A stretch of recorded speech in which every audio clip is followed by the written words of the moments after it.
Hey, welcome back to my channel.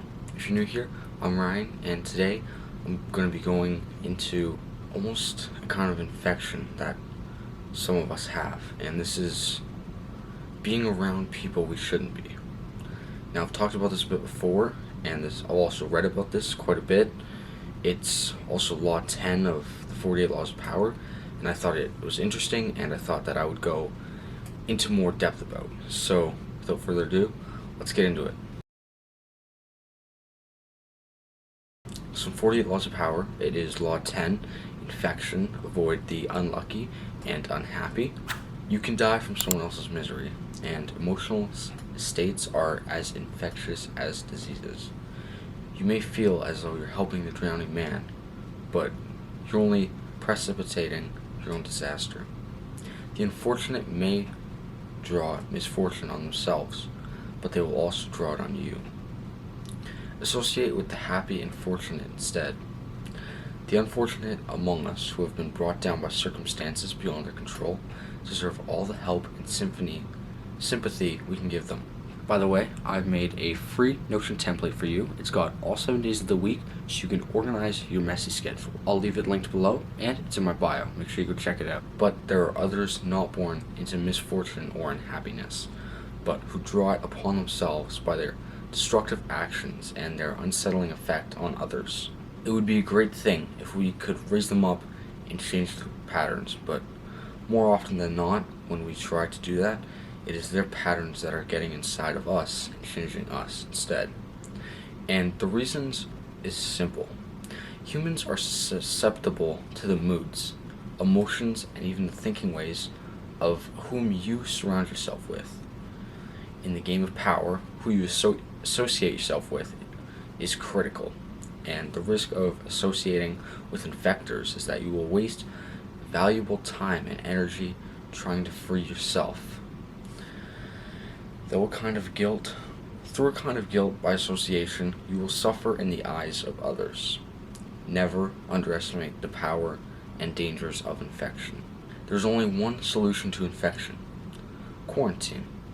The danger is that these infecting types often present themselves as victim, making it difficult at first to see their miseries are self-inflicted. By the time you recognize the problem, it is often too late. So, how can you protect yourself against such an insidious virus? The answer lies in judging people based on the effect that they have on the world, and not the reasons they give for their problems. Infectors can be recognized by the misfortune they draw on themselves, their turbulent past, their long line of broken relationships, their unstable careers, and the very force of their character, which sweeps you up and makes you lose your reason. Be forewarned of these signs of infectors, and learn to see the discontent in their eyes.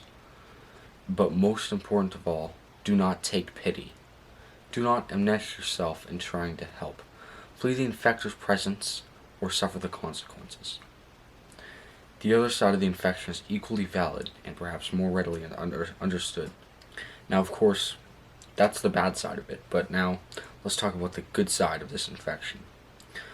And of course, there are those who attract happiness on themselves by their good cheer, natural buoyancy, and intelligence.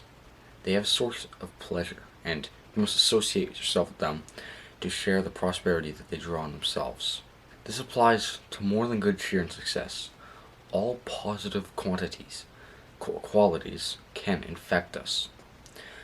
Talleyrand had many strange and intimidating traits, but most agreed he surpassed all Frenchmen in graciousness, aristocratic charm, and wit. Indeed, he came from one of the oldest noble families in the country, and despite his belief in democracy and in the French Republic, he maintained his courtly manners.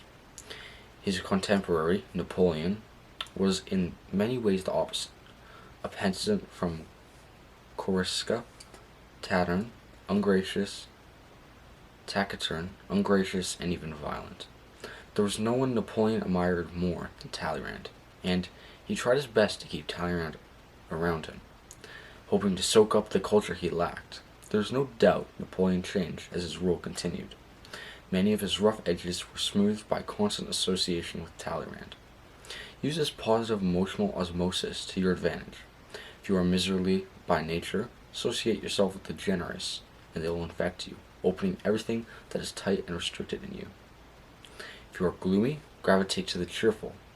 If you're prone to isolation, force yourself to befriend the gregarious. Never associate yourself with those that share your defects. They will reinforce everything that holds you back.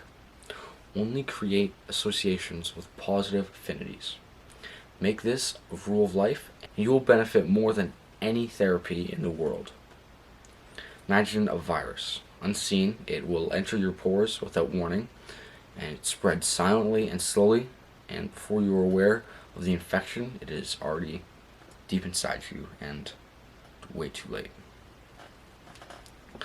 Recognize the fortunate so that you may choose their company, and the unfortunate so that you may avoid them. Misfortune is usually the crime of folly, and among those who suffer it from it, there is no malady more contagious. Never open your door to the least of misfortunes, for if you do, many others will follow in its train. Do not die of another's misery. Yeah, that's the end of today's video. I hope you enjoyed, and I will see you in the next one.